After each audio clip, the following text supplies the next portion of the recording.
I'd like to welcome you to Lecture 12 of A&P, and this is Chapter 9 on muscle function.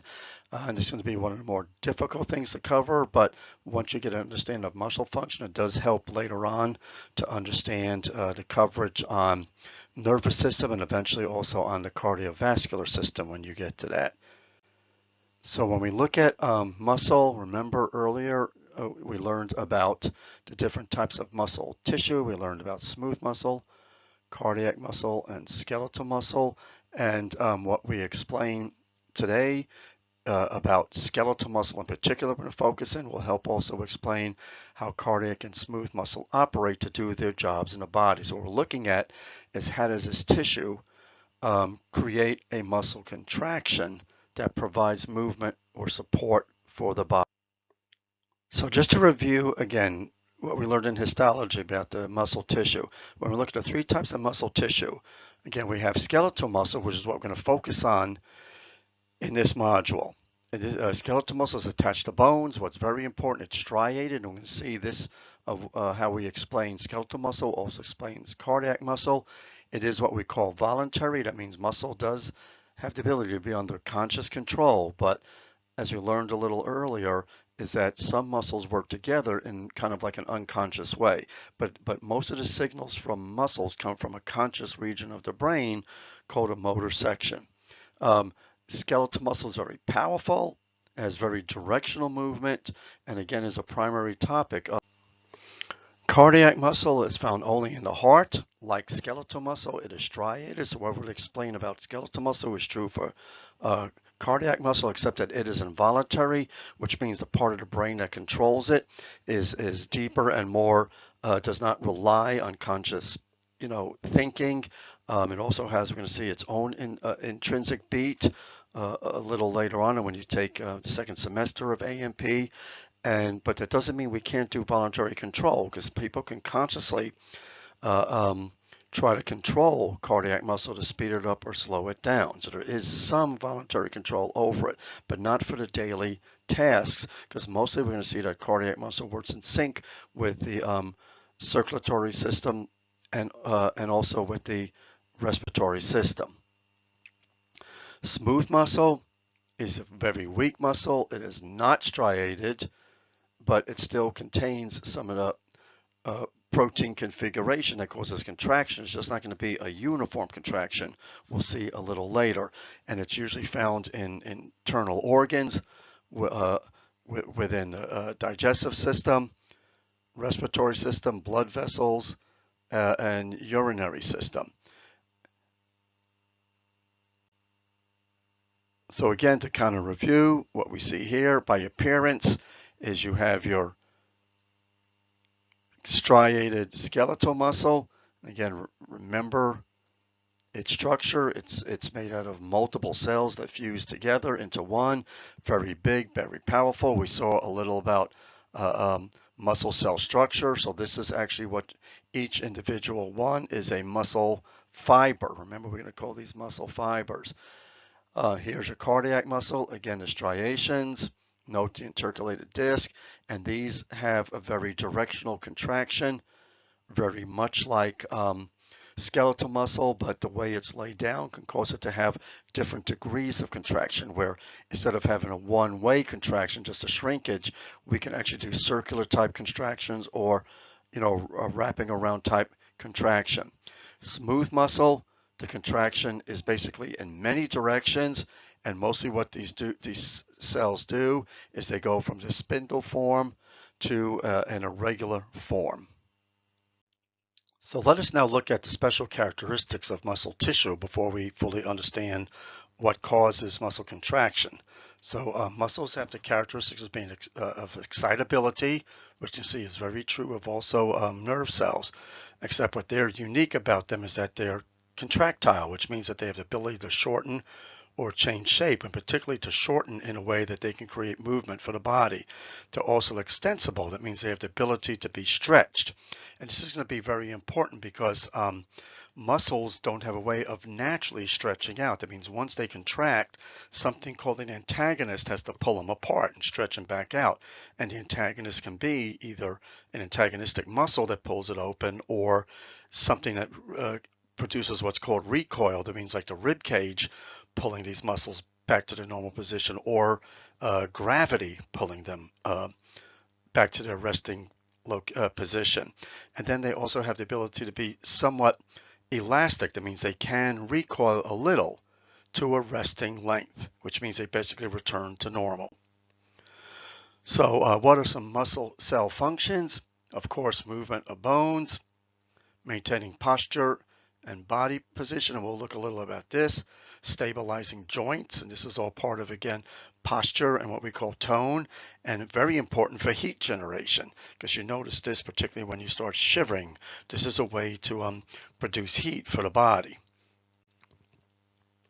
So when we look at skeletal muscle and what causes its activity, we're going to see that each muscle, that means each individual muscle organ, is served by an artery, a nerve, and one or more veins. Now don't forget, now arteries bring the food in to a muscle, and this is very critical because there are sometimes developmental disorders or dietary disorders that cause blockage of arteries, and this in effect can be localized to one muscle or a muscle group and decrease the amount of blood flow going to them, in turn affecting that muscle's function, because it deprives that muscle of oxygen and nutrients for the ability to produce ATP and carry out their muscle action. It could also starve them of particular ions that they need to carry out their action. So, but again, and we also see particularly one major nerve that serves that, and this nerve can be connected to other nerves, later we'll call a plexus, in which muscles can coordinate with other nerves that carry out complex functions. Skeletal muscle, of course, has a connective sheath. We've talked about this earlier, the epimysium, perimysium, and the endomysium. So here again, we're going to review our muscle structure. So there's your epimysium, which is a connective tissue surrounding all these fascicles, and there's your fascicle right there, which is covered by the perimysium. And then we look at the individual muscle fibers, which themselves, now remember, this is a muscle cell, which itself is made of what are called these fibrils. That's fibrils. And these are going to be called contractile fibrils that allow that muscle to contract, okay, and then be stretched out. So we see when we start looking at muscle attachments, because muscle attachments is what produce the movement, and they help to determine what those contractions are going to do. So we see muscles can attach in two ways. One is called directly. That means that epimysium, because don't forget, it's not the muscle. The muscle is wrapped in that epimysium. It's that epimysium that's attaching to something else to allow the contraction to cause movement. So the epimysium could be attached directly to the bone's periosteum. It's not going to be directly touching that bone, but pulling on the periosteum or the perichondrium of cartilage that is associated with bone. And it could be a cartilage capsule or actually articulatory cartilage. And again, remember, cartilage is covered by, you know, a connective tissue membrane. And then muscle could be indirect. That means muscle can connect basically to tendons. Tendons or something called aponeuroses, which is like long, flat tendons. So let's take a look at this, and we can see the temporalis muscle. It is directly attached to the periosteum of the temporal bone and maybe a little to the parietal bone because it comes up that far. And we can see an indirect attachment. Look at this muscle group here. They are indirectly attached. I mean, through this tendon, they're a good distance away, okay, to that joint capsule. So now when we look at the microscopic anatomy of a muscle fiber, and again, muscle fiber means the cell, the actual cell. So we're going to look inside the cell, and this is to be the most complex cell you have ever seen, because the cell is totally dedicated to a cytoskeleton that allows the muscle tissue to shrink. Okay, in skeletal muscle, it shrinks just basically lengthwise, and that does cause a little fattening of the cell, which is why when you flex a muscle, when you contract a muscle, what's called the belly of the muscle, the middle of the muscle, gets a little fatter, and this is most noticeable in your biceps and your triceps. and also your leg muscles, you don't see it that much. So we're going to see that a typical muscle cell has multiple nuclei, and they're at the edge, they're pushed to the edge of that cell membrane. Now, the cell membrane of muscle cells or fibers is sometimes called the myolemma because it's a very specific type of cell membrane that's good at conducting electricity. Muscle cells, depending on the type of muscle cells, either have a lot or a heck of a lot of mitochondria.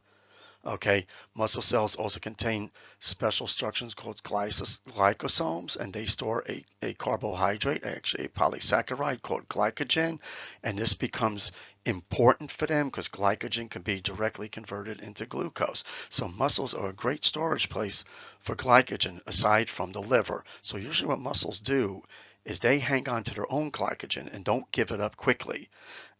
Usually the liver glycogen is used for regulating blood sugar, but in some cases we do have to use muscle glycogen. Muscle does store lipids too, and this is particularly important in women because women are not big glycogen users.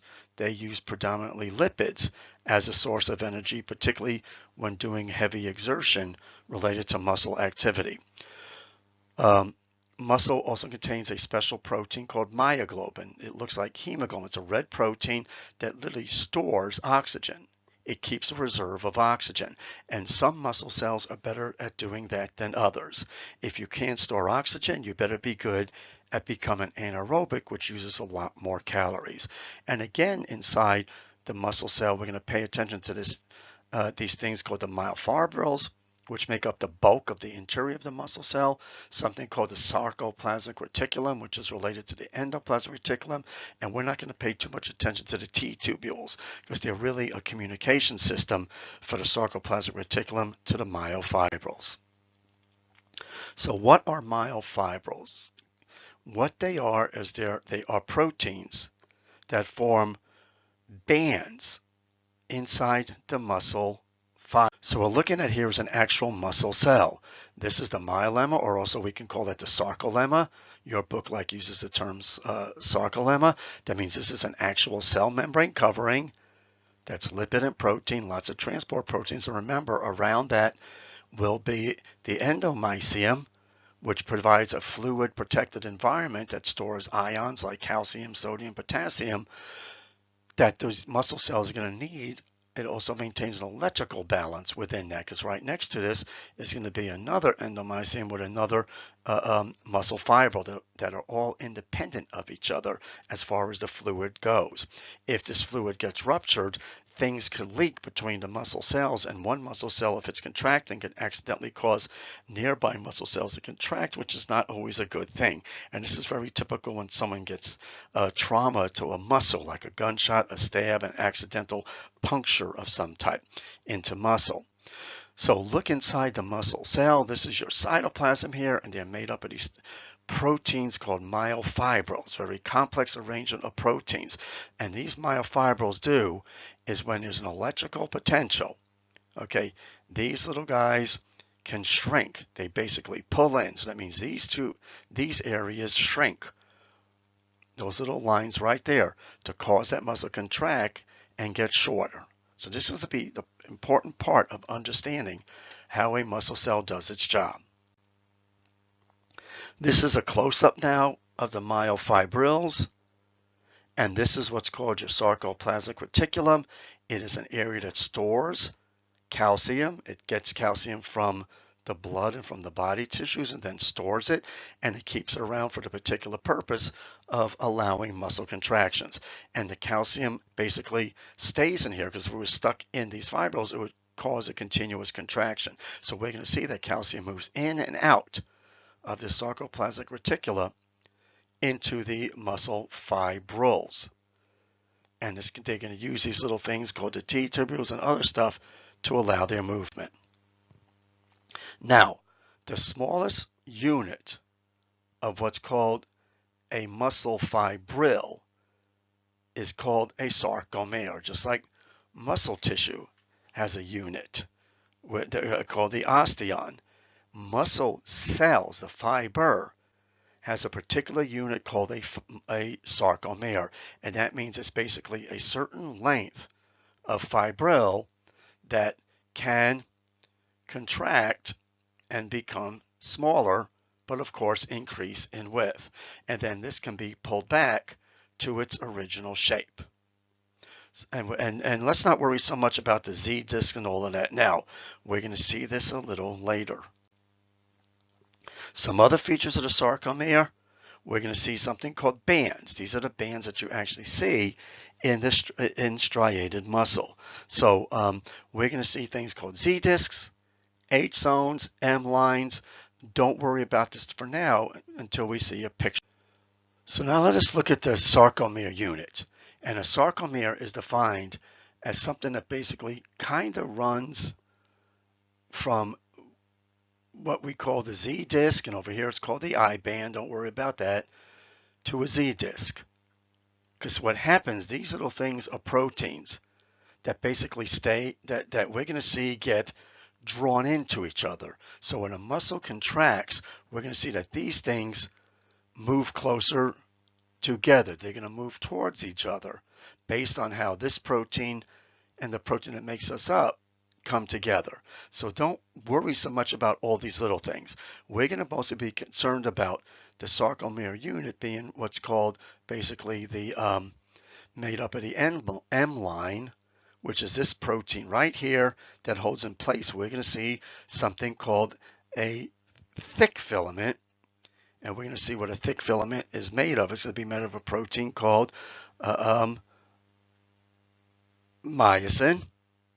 And let's see what a label of that is. Yeah, it's kind of hard to see, but myosin. And then we're going to see these thin filaments here, which are held together by the Z disc, and they're going to be made of a protein called actin. Actin means to kind of move. Myosin basically means it's a muscle protein.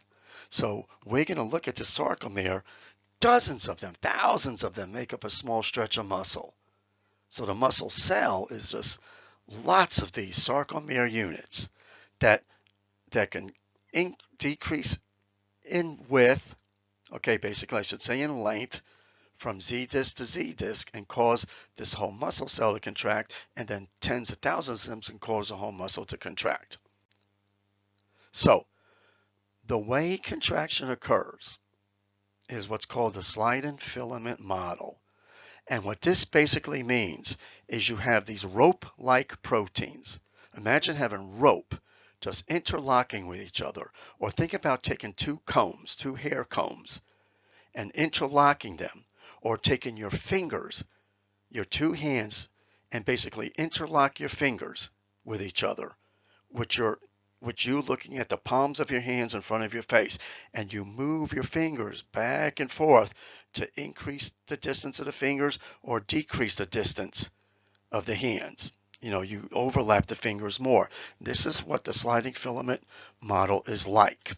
Okay, so what's going to happen is these H zones, or where the Z area is going to shorten.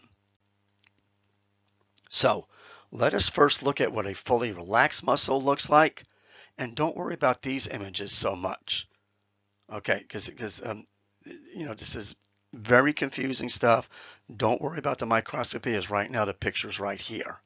So let us look at our Z lines. You can notice the Z lines here. From the uncontracted muscle, look at them compared to the contracted muscle. Now imagine tens of thousands of these doing this. They will shrink that muscle, and they will shrink it depending on the characteristics of the muscle and the stimulus and the amount of calcium we'll see later and energy going into that muscle. Now, another thing to note is the myosin protein, which is in red, and notice has those little things called myosin heads and their relationship to, so I'm going to just call that the M or myo, MY, and we're going to compare this to the actin right here. That's another protein that is sort of like a bunch of beads. So think of these like two ropes. So I'm going to call that AC, and myosin is called the thick filament. Actin is called the thin, because under the microscope they look thick or thin. And again, it's hard to see in this type of image. This is called an electron micrograph, but you really can't even see this much with a regular microscope. So what happens with a muscle contraction Somehow, in a relaxed muscle, you want to go from here to what's called a contracted muscle. That means that what happens is these actin proteins kind of move towards that H line and literally touch it. And what they do is they fill the gap right here. That gap right here, along what's called the I band, is closed off. And now you have a fully contracted muscle. Now, the problem with a fully contracted muscle is it has some ability to relax. Particularly, you're going to learn when calcium leaves that muscle and there's no more electrical stimulus. So it has the ability to relax. Because we're going to see later is that the actin and myosin attach to each other to hold that muscle tense. Once the muscle's not tense, you can stretch it. Gravity can stretch it. It can just kind of loosen on its own. But to get it back to the fully resting state, this is to require what's called antagonism, to pull this apart to get back to normal. So before we get into this whole idea of a muscle contraction, this is going to involve the signaling of a nerve. This is not going to be totally true for smooth muscle and cardiac muscle, but for skeletal muscle, a single nerve per muscle communicates and spreads out to different fascicles and eventually to individual muscle cells. So this is looking at one nerve cell coming in contact with one muscle cell, and it touches the surface. Literally, it touches that endomysium layer, and the signal can pass on to the cell itself. So this is what the connection looks like. And we're going to see that this thing's going to be called a neuromuscular junction. You're going to see this in a video that goes along with this lecture. So in this neuromuscular junction, what happens to get a muscle cell to contract, we have to have a nerve signal, either a voluntary or involuntary signal, cause a nerve cell to release chemicals we're going to later cover in neurotransmitter, but it's particularly a chemical called acetylcholine. This is very important. We'll come back to this later with nervous system. And the acetylcholine gets literally spit out by exocytosis by the tip of this nerve cell into an area called the cleft, the synaptic cleft. And once that neurotransmitter or chemical hits the muscle, it causes an electrical change to occur in the muscle. This electrical change has to do with the movement of sodium into the cell, potassium out of the cell, and then back across, to pumping back and forth, basically. We'll see this later, potassium and sodium. Potassium given the symbol K is in here, and sodium Ni, which stands for natrium, and potassium is kalium, that's Latin. And you see that on a periodic table. And you're going to see a video of this. So don't worry about the sequence now. So an action potential just means that we're able to take certain cells, like nerve cells and muscle cells, and excite them. And what that means is we can make their membrane all of a sudden flow sodium and potassium back and forth to get an actual action potential that excites a muscle. Sodium will be flowing in, potassium out in the opposite direction, and this is going to cause a signal to form in that cell. And that signal is going to work together with another electrolyte. We're going to see in a minute another cation called calcium that helps the muscle to do its job. So this is going to be a two-part thing when a muscle contracts. There has to be electricity to encourage the muscle to shrink. But then we're going to see there has to be the movement of calcium to make sure when that muscle shrinks, it grabs onto itself to hold that muscle tight. Because normally in the relaxing state, you can pull a muscle out. We're going to see that this calcium is going to help the muscle form a grip within itself. So in the event of an action potential, let's not worry about all this detail right now for me to give you. Again, you're going to have a video on this. So we're going to see that the nerve cell, what's called the end plate of the nerve cell, is going to interact through a neurotransmitter with the cell membrane, the sarcolemma or myolemma of that muscle cell and cause sodium to rush into the muscle cell. Sodium that is in your blood, is in your serum, in your tissue fluids, within that endomysium. Now, guys, this sodium amount is dependent on how much you eat.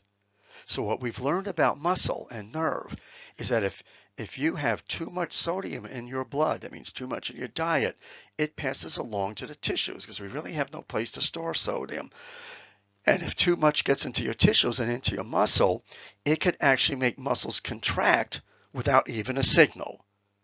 And this is a big problem with cardiac muscle. If you eat too much salt, you can make cardiac muscle a heart pump without even sending a signal to the heart, and it can cause that heart to pump too hard or too fast and eventually cause a heart attack, or actually a seizing of the heart called tetanus. And this is true of muscles in themselves. If you eat too much sodium, your muscles will get irritable, they twitch, and any little signal will get them to contract, even an inappropriate signal. That's beyond what we call the normal threshold, because muscles require a certain amount of sodium to flux in, a certain electrical signal, and too much sodium on the outside of a cell could, what we do is called lower that threshold, make it easier for that muscle to contract, and again, sometimes inappropriately. Now, in the next step, we're going to see is that eventually potassium is going to rush out. And now the problem with potassium we're going to see in a muscle cell is that if you have too much potassium, or your sodium ends up too low, either of those conditions, is that can make the muscle less likely to fire. And this is why sometimes potassium is given to relax people, particularly if people have cardiac issues, is they want to be a little higher in the potassium. But the problem is you can relax muscle and particularly cardiac muscle so much you can't get a contraction. And this could lead to what's sometimes called a flaccid paralysis. That means the muscles are weak. And if that happens to the heart muscles or the respiratory muscles, you're in trouble.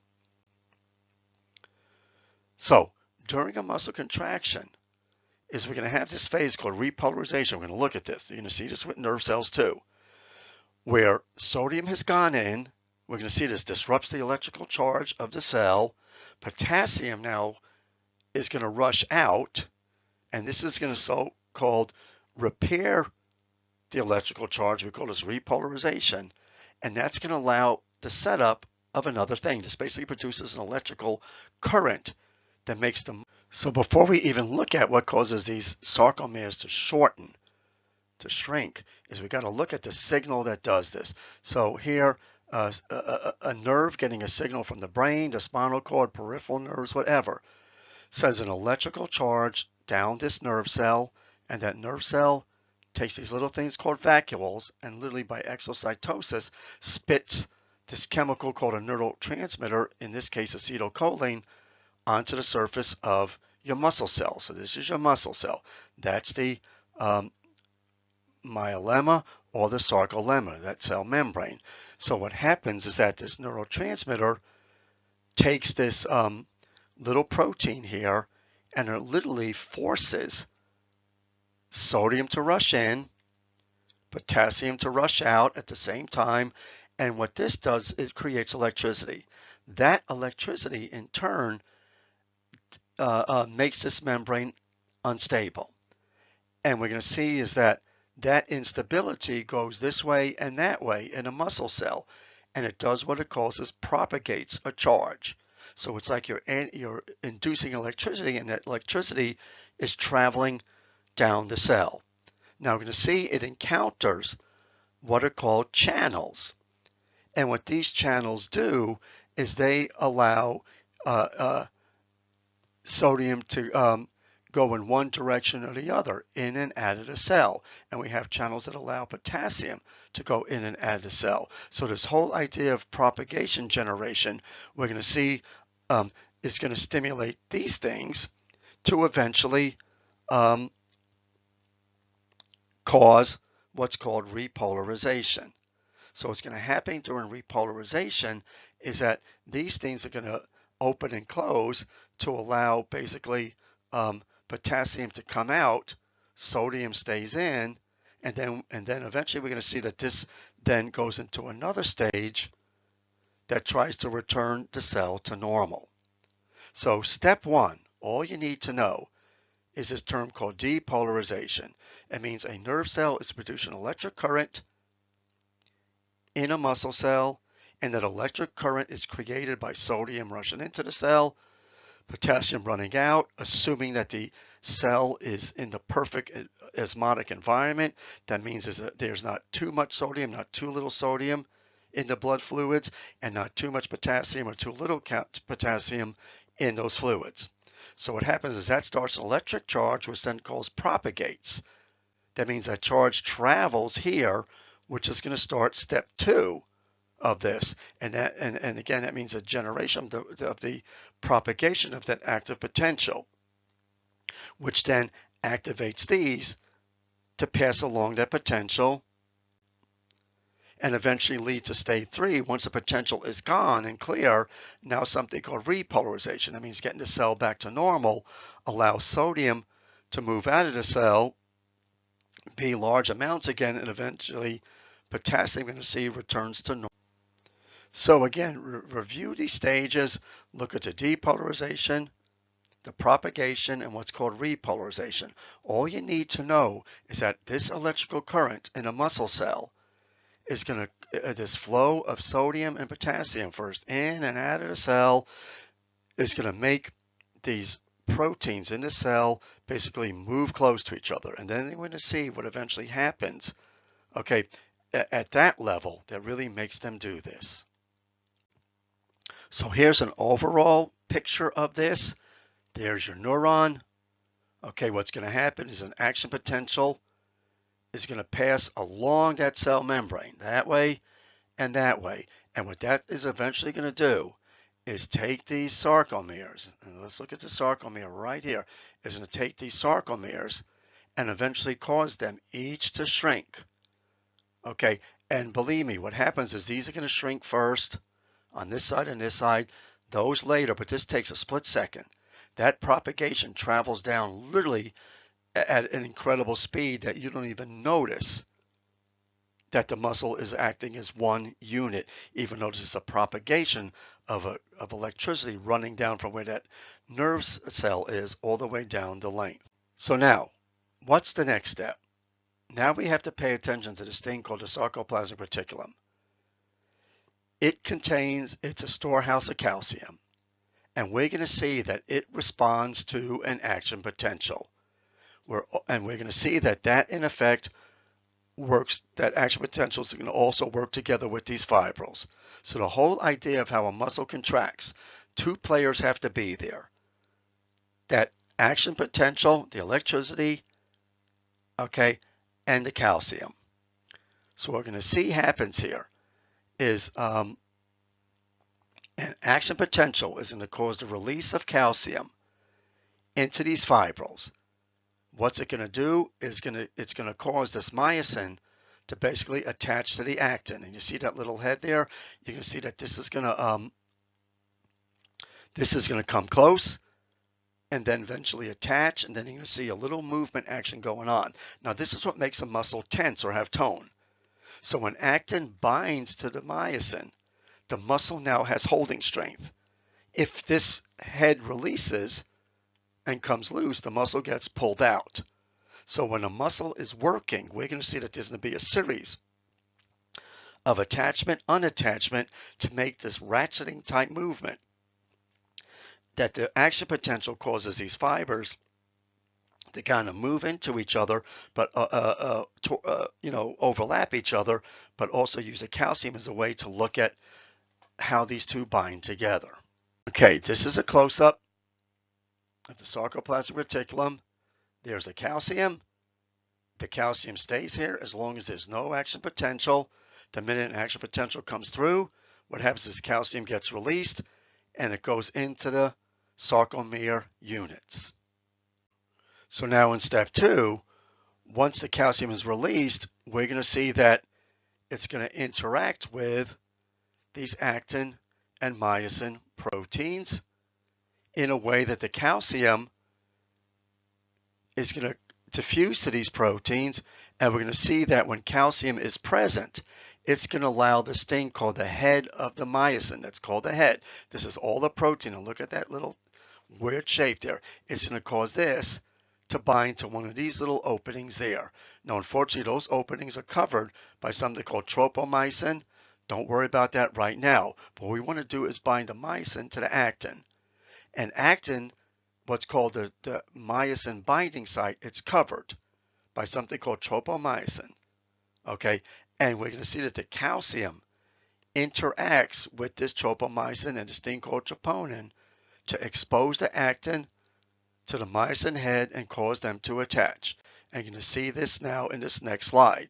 So calcium is going to actually bind right here and open those little holes up.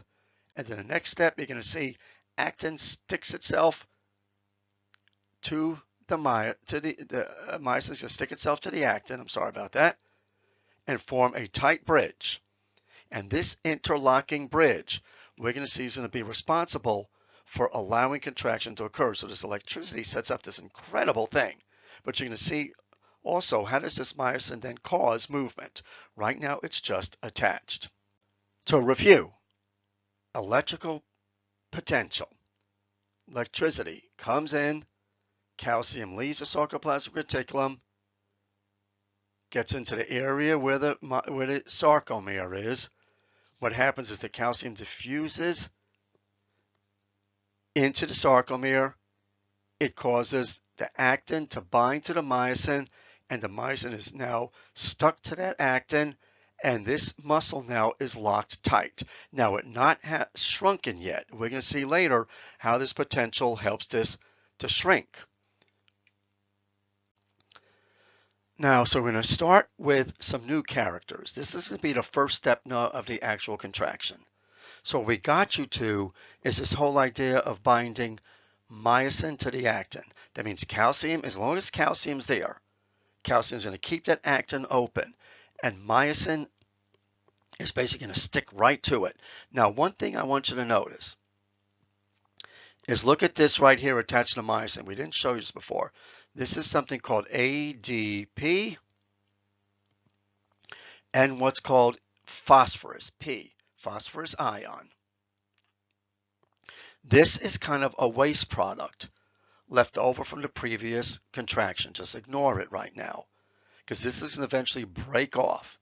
So what happens in stage 1, we have the calcium comes in, the myosin attaches, and now what's going to happen is that eventually this ATP and P leave because they're basically pushed off by this myosin attaching to the actin. They're just kicked off.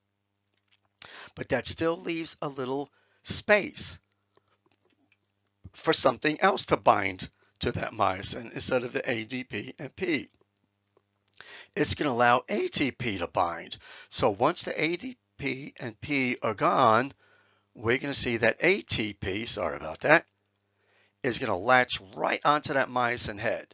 And it's going to cause the myosin head to detach and do what's called a power stroke. That means that it's going to take it, move it down, and shift it back. And then what happens is that ATP is going to eventually break down because it breaks down on its own. It just breaks down on its own. And that's going to allow now this to kind of zip back up because ATP makes this flex and bend. It makes it move back and flex and bend. But what's really kind of neat about this is we're going to see that when this reattaches, it's going to reattach to another site. That's going to kind of pull this actin in one direction. And this is going to go through an attachment cycle, basically release, in which this thing kind of moves, okay, reattaches, and starts the activity over again. So this is a close-up. Actually, this is a far distance of looking at your myosin and your actin. This is looking at the cross bridge formation up close. So your calcium is there holding open what's called this tropomyosin. The myosin is bound to that little hole there.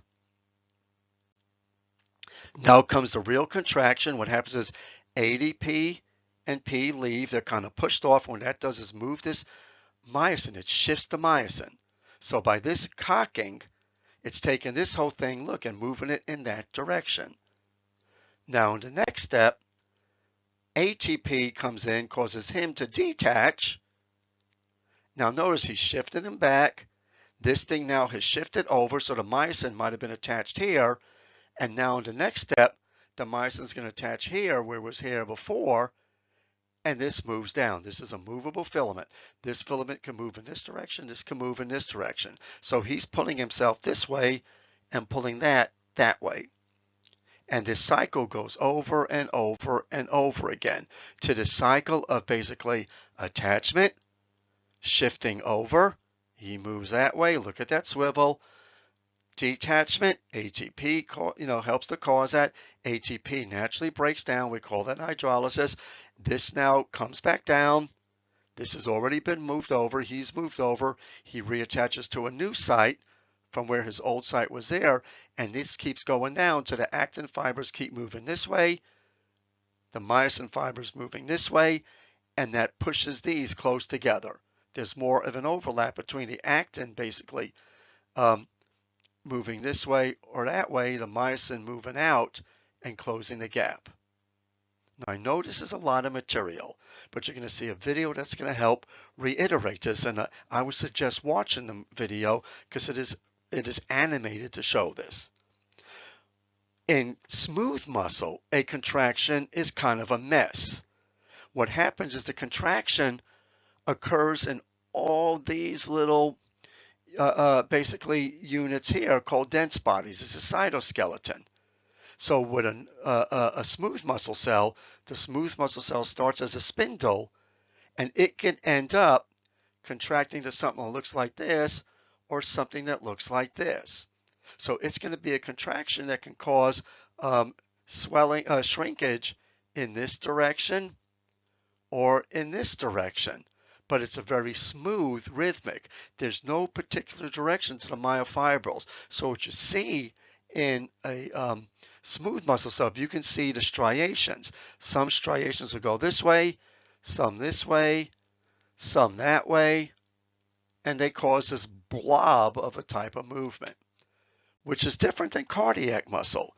Cardiac muscle is just like skeletal muscle. The fibers are this way, so these cells shrink between the intercalated discs, and they cause a shrinking of the heart. Now, how do you get the heart to have direction?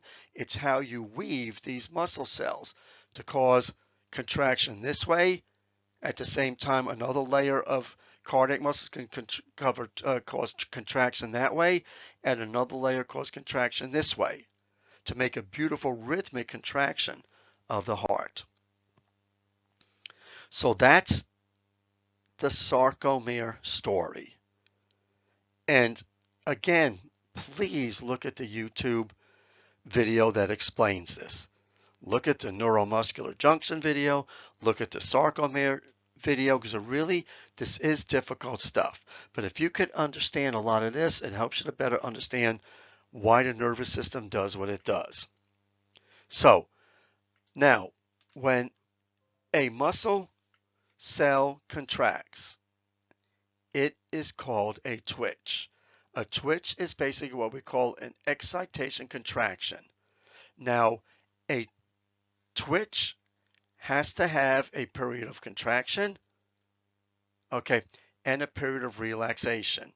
And the contraction means sodium comes in, a bridge forms, guys, and what happens is that bridge does not unform until that muscle relaxes. Something tells that muscle to relax. So as long as a twitch is occurring, the cross bridges are tight, and you're going to keep getting that sarcomere is going to shrink till it can't shrink anymore, and then it locks in place. What eventually happened was the neurotransmitter is gone. The calcium now leaves to go back home into the sarcoplasmic reticulum. And then that allows the myosin and actin to stay detached. Now, guys, they can't unravel the sarcomere unless something pulls against it. I mean, something counteracts it, either an antagonistic muscle, again, or gravity, or something pulls that muscle and stretches it out. So what does a muscle twitch look like? And I promise, I mean, you just need to see this, because when you get to electrocardiography, and look at cardiac cycles, you're going to have to pay attention to a muscle twitch, because in the heart, individual muscles are going to have a twitch that significantly affects how the heart works, and you can measure these twitches in the electrical system of the heart to determine a normal heart and the speed at which a heart could get an action potential. So we're going to see that when a muscle is going to be stimulated, there's something called a myogram. And what a myogram does, it looks at how fast and basically how much electricity it takes to get a muscle to twitch. And some muscles we're going to see require more than one nerve action to twitch or less. Or it's going to need a certain rhythm of twitches to do their job. And sometimes you can send too many twitches through a muscle. We'll see like what happens there that causes what's called tetanus, stagnation of that muscle. So for one muscle cell, you give it an electrical stimulus, okay, it goes through what's called a period of contraction, and then if that action potential stops, it goes through a period of relaxation. That's called a twitch. And don't worry about the milliseconds, because an average muscle takes about 140 milliseconds. That's 0.14 seconds, okay, at the tops, okay? So 140 milliseconds to go through a contraction. That's how fast the sarcomere contracts, if everything is working right. Now, of course, you get an electrical depolarization. Another one could follow that after about 140 milliseconds. So every 140 milliseconds, as long as the nerve is firing, you can get a muscle to go through a cycle of contraction, contraction, contraction, contraction, with a little relaxation between it. But during that relaxation, that muscle is not going to come loose. It's not going to open up and stretch out unless something stretches it. So when you have a muscle that stays contracted, that muscle, it means it's getting a constant stimulation. Now, usually in your body, you don't just get one twitch. That means you don't just get, you know, a contraction and a relaxation.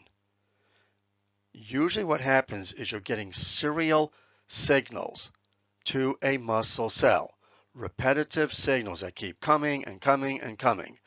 And depending on the speed of that signal, means what is the brain doing? How is the brain communicating to that muscle cell? You can get in a situation where now you get a stimulus, and before the muscle relaxes, it now gets another stimulus that can actually take that response and up the tension a little more. It now causes that myosin and actin to be a little more tense, adding a little more strength to that holding power. And then again, we can get a continuous, another tension and another, to the point where you have this incredible amount of tension.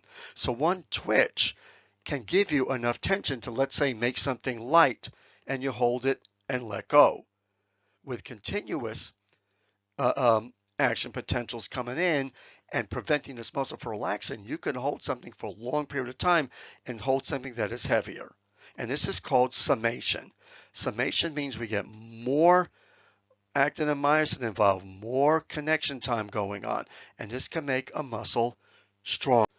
So what happens if we keep adding contraction or we never allow relaxation?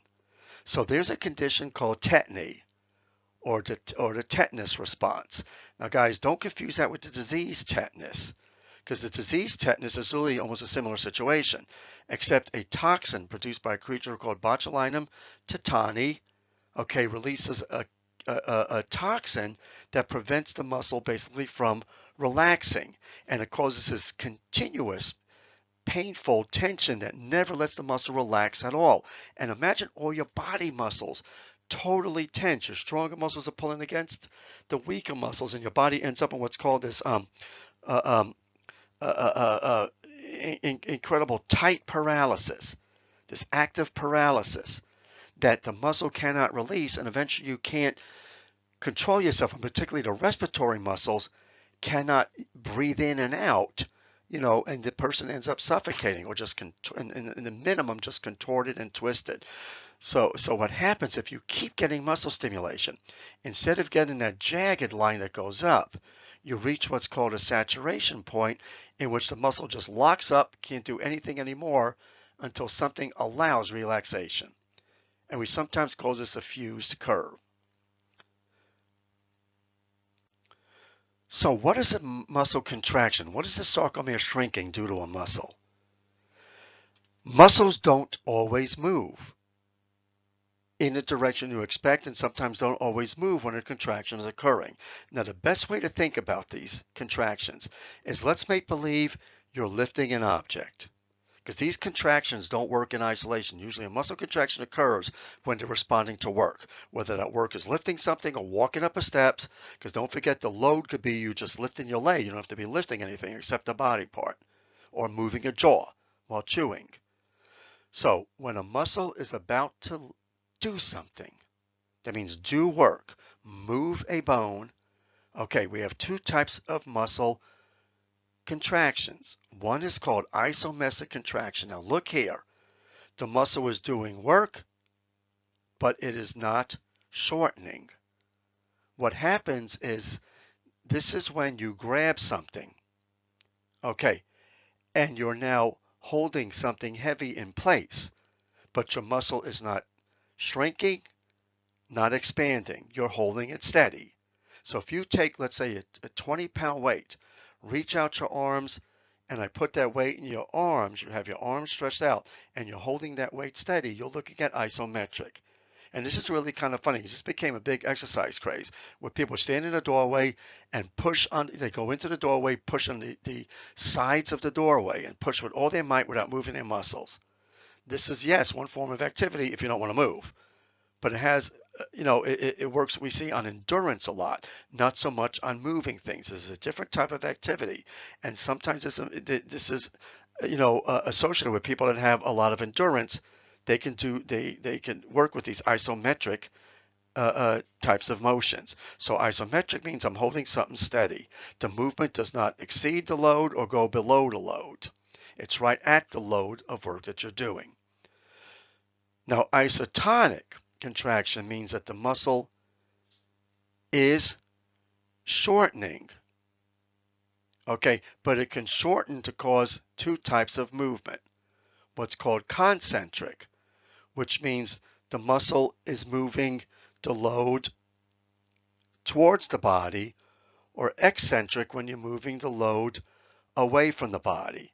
So what happens in concentric, we'll see the contractions allow a movement that the muscle is shortening and bringing, let's say, that thing you're holding closer to your face. So let's start out with, you have this isometric object situation. Your arms are straight out, you have a weight, and now I tell you to bring the weight to you. More muscle contraction is going to shorten the muscle, flex the arm, and bring that weight to your face. That's concentric. Now let's say I tell you to lower that. You're not going to all of a sudden let loose of your myoglobin and actin attachments, let that arm just go floop. I mean, it can happen. That's total relaxation. No. If you want to let it down slowly, what you do is you now are in an isometric situation, because now the muscle's not moving, you're holding that weight towards your face. Now you do what's called an isotonic eccentric. That means you do an action potential, but you let the weight drop down a little, and the sarcomeres actually move away from each other. You let it down a little more, the myosins attach and detach to the point where the sarcomeres are kind of stretching out. I mean, they're closing in a little, but then when that weight is pulling them a little opening, so what's happening is they're stretching faster than you're bringing them back, and that's called eccentric. So what does this look like? There's an isometric, no movement, you're holding a weight. What happens with a concentric contraction? It means an isotonic contraction. Those are your tonic. Okay. The muscle is, the sarcomeres are shrinking. The muscle is shrinking. That's because as you're contracting the sarcomeres, you're using the sarcomeres to pull that weight closer to you. You're resisting the weight. Now with an eccentric, this is how you lower something in a controlled way. Not like some of the guys I see working on the goals that just let the friggin' weights drop and their arms kind of go loose. This is a slow way to do it. And this is why they sometimes tell you to do it this way, because this exercise is also antagonistic muscles, and also it builds a little endurance into your muscle itself. It's almost like being an isometric activity. So what happens here is you're getting a muscle contraction. Yes, the muscle is shrinking a little, But what's happening is you're letting the weight, as the myosin relax, pull that myosin out now. So you're causing the sarcomere to stretch a little. You grab it. You now then contract, let loose, but you're now stretching more than you contract, and it does like a slow ratcheting movement down. That takes a lot of calories, and it's damn good exercise, which is a good reason not to drop weights. And when you are weightlifting, is if you're lifting up, not to go down quickly. You go down slowly. To go concentric, eccentric. Or if you're lazy and don't want to lift weights at all, but just kind of do a lot of work, you can just push on a wall or pull on a wall and get an isometric, effect. So, how do we control strength and direction sometimes of a contraction? It means twisting actions. And how do we regulate strength? Because you're going to see really strength is not so much due to the electrical potential. That affects tone and tightness. And it can affect a little strength when we get summation. But how do we actually really lift something that is heavy versus light? This is going to take an intricate relationship between what's called the motor units, multiple motor units going to different muscle fibers or muscle cells, or to fascicles. This occurs at the muscle cell level, the fascicle level. Okay, this also involves receptors in your skin, sensing pressure, and also it's going to be signals here from what are called stretch receptors that are present in the muscle attachments, because there's little receptors that determine how much load is being put on that muscle.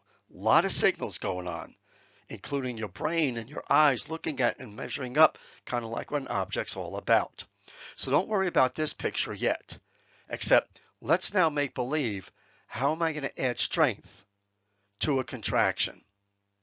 So what we're going to see is that if you want a moderate contraction, okay, you can have motor unit number 1 alone send out a signal and cause contraction of a couple of muscle fibers while others are not stimulated. Because guys, you don't get total stimulation unless there's an incredible load or someone hooks you up to an electrical circuit.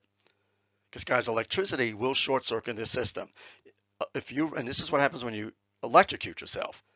When you look at this model, the electrocution is acting like these motor units, and the electricity is causing the sarcomere to release calcium, and you're causing contractions because that ATP is swapping around, but it's not controlled, and you end up with spasms.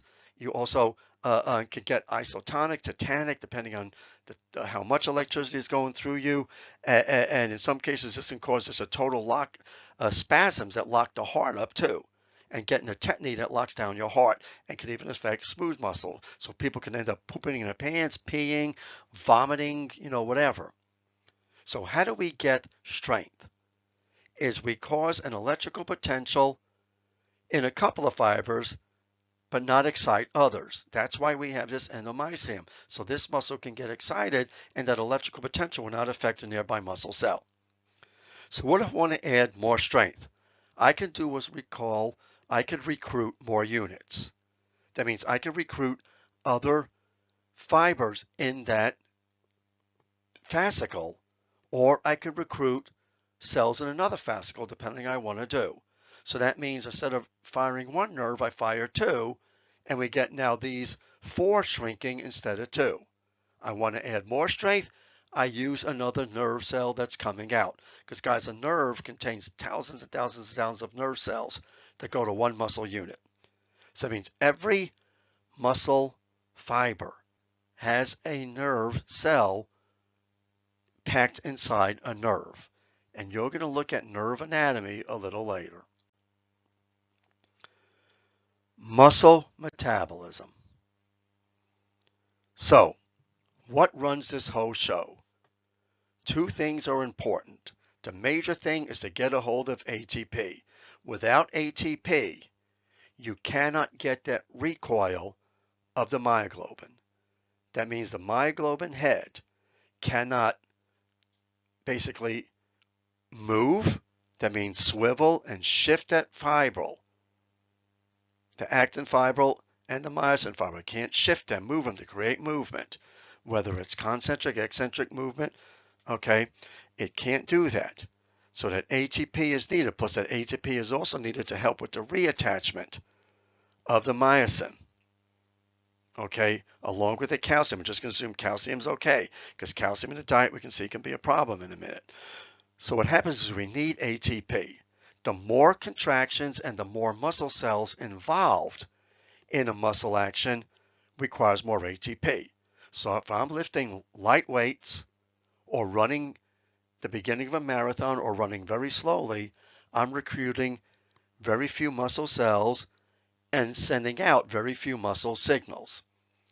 That uses very little ATP to carry out the job. So if I now go and triple my weight, I can now recruit ATP sometimes even instead of 3 times, 9-fold for the 3 times the weight I'm adding. This could be a very unusual situation. So I have to have enough ATP to do that. Where does that ATP come from? It comes from either glucose you're eating or glycogen that is stored in the muscles. You need that glycogen, guys, and there's something called carb loading or glycogen loading. In the athletic world, that means you eat a lot of carbohydrates before an activity, usually a day before, or whatever. You can spend a whole week carb loading if you want, and load your muscles up with as much sugar as they can store to the point where you're not producing fat. Now, guys, it's also good to have some fat, because once you run out of glycogen, muscles are notorious for using fat, particularly in females. So females hate to tell you, you might be actually better off fat loading. So while the males are carb loading on macaroni, you go for the bacon or the pepperoni. And believe me, you do need protein for this too, a little, to deal with damage and recovery later, because sometimes using those actin and myosin fibrils heavily can cause tearing and damage to those fibrils, which then means they have to be replaced.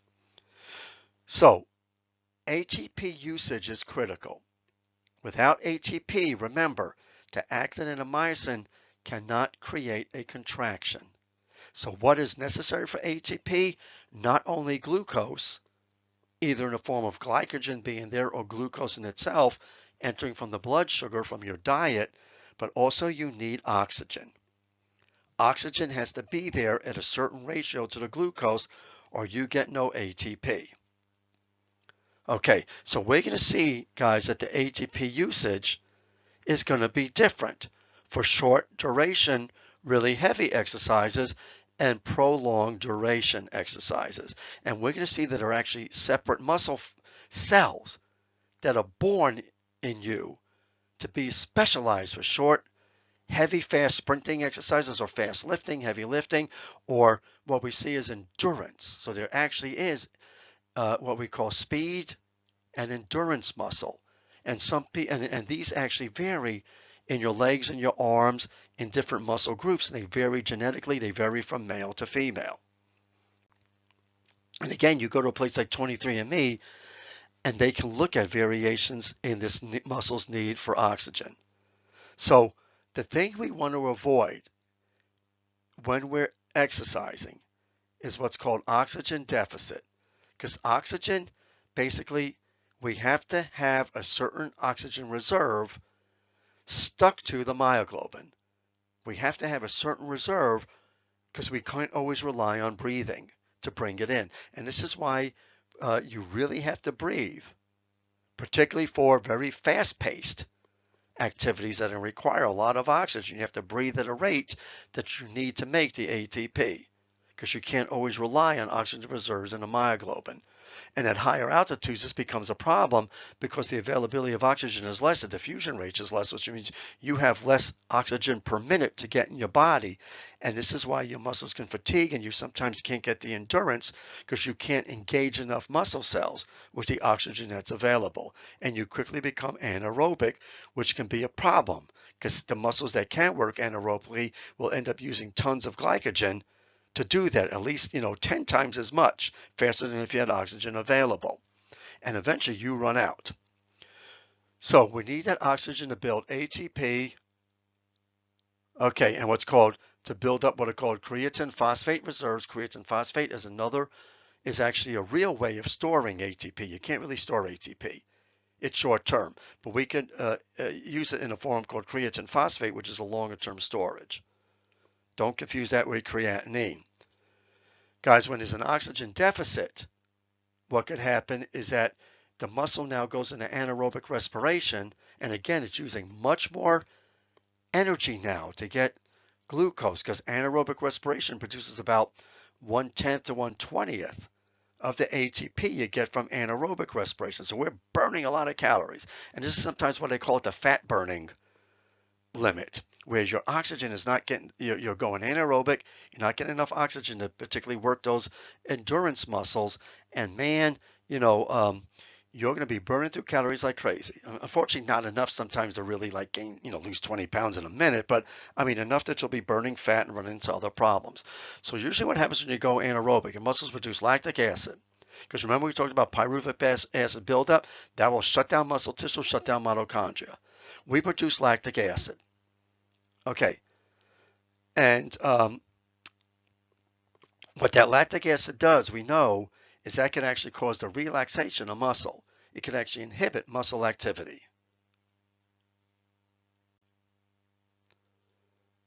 Now, let's look at what's called muscle fiber type. So how do specific muscle cells take advantage of cellular respiration?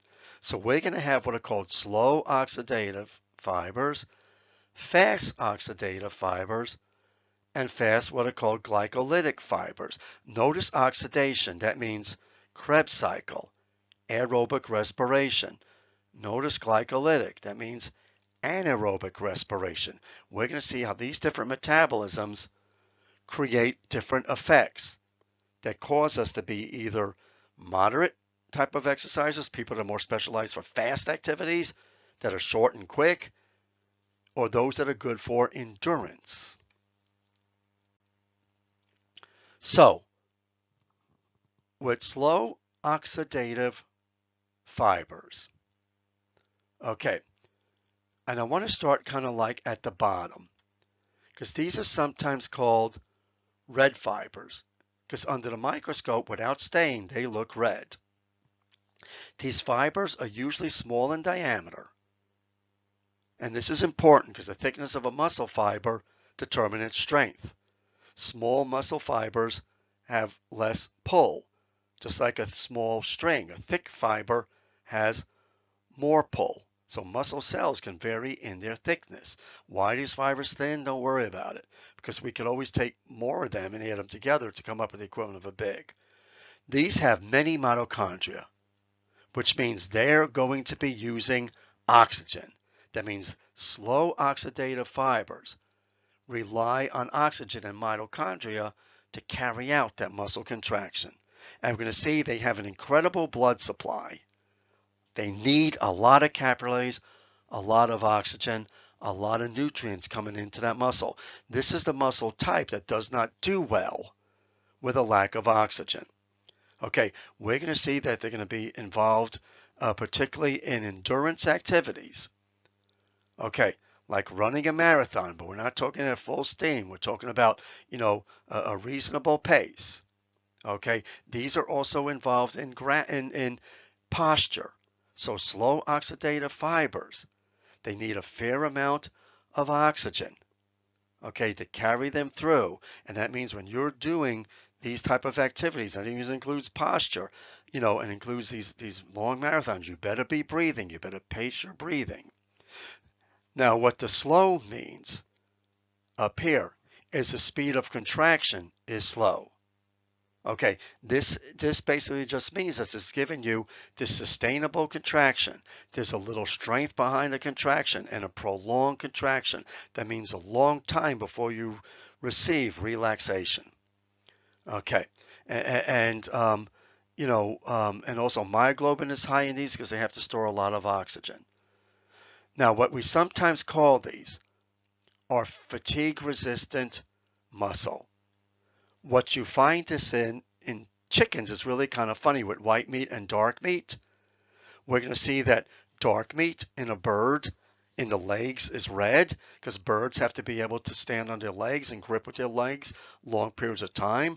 They don't really run too much, but they need this to prevent fatigue, and they don't care how fast the contractions are. They just want to have this constant gripping, this slow, continuous gripping. But as long as they're breathing normally, they can get this accomplished.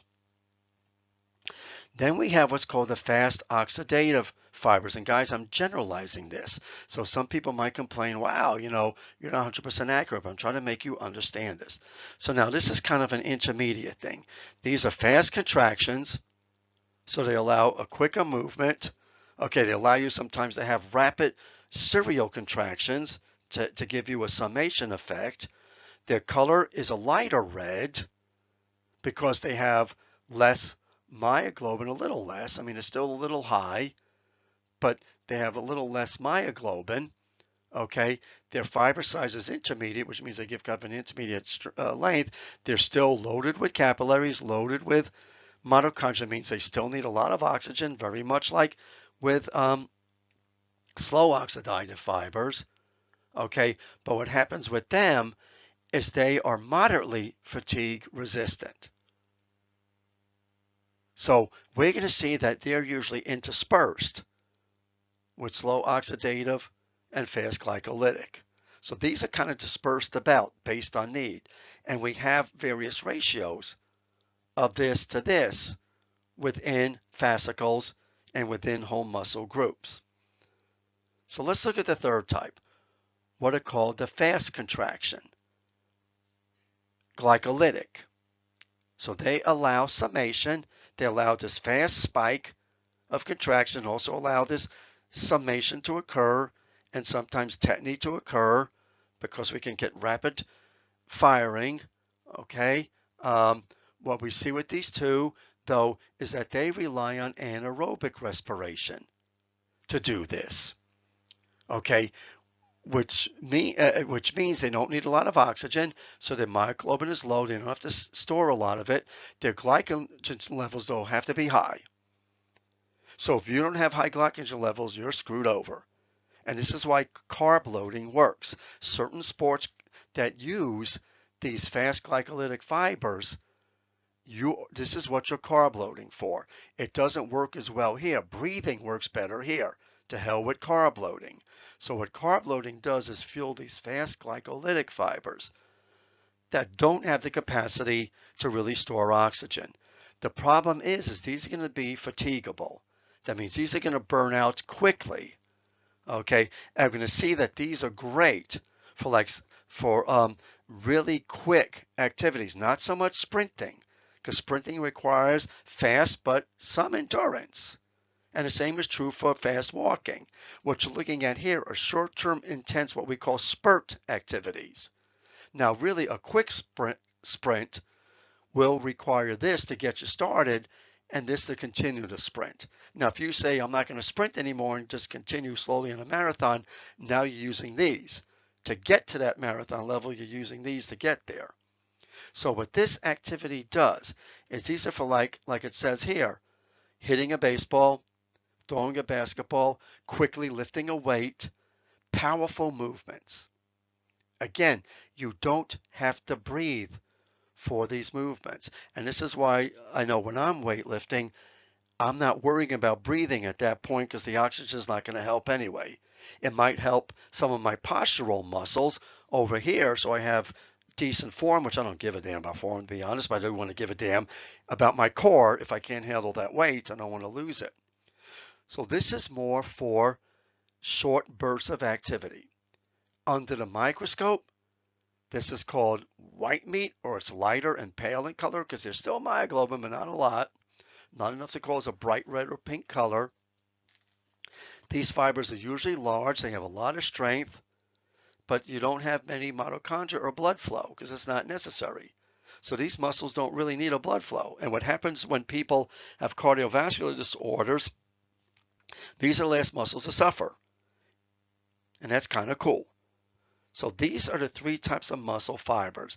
And I know you're at the point of your brain exploding, which we will actually cover that in nervous system, what happens. So to end this is what these fibers look like. There's your slow oxidative, bright red, your fast oxidative, kind of reddish. I know these look gray because this is not a very good picture. This is actually stained to look at these particular muscle cells, but I mean, you'll see the color. And here's your fast glycolytic, very little, myoglobin. And look at how they're dispersed. Now, some people have more of these in a particular fascicle because these are individual muscle cells. Remember that, it's endomysium. Some people have more of these, some people have more of these, and sometimes you might have these congregate in an area here and whatever. So we're done with muscles. Next unit, we're going to be looking at now the nervous system that controls this.